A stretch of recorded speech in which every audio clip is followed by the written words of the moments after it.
Конкретно. Да, хороший был телевизор. Когда-то. Не, он показывает. Показывает. Чеченскую программу. Можно смотреть.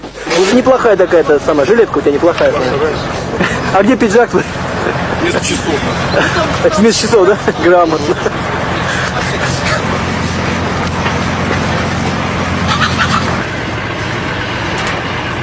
Пожрать ковры, одеяло.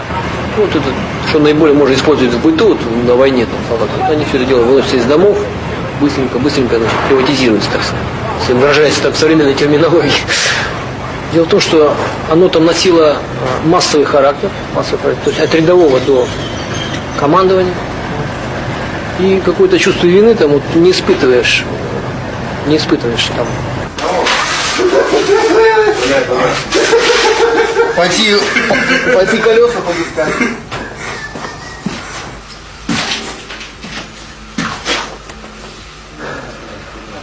Это называется конституционный порядок, да?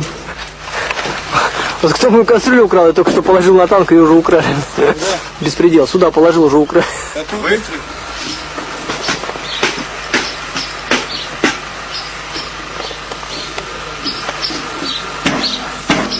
Нормально видно. Это что, манты делаем, ребятишки, да?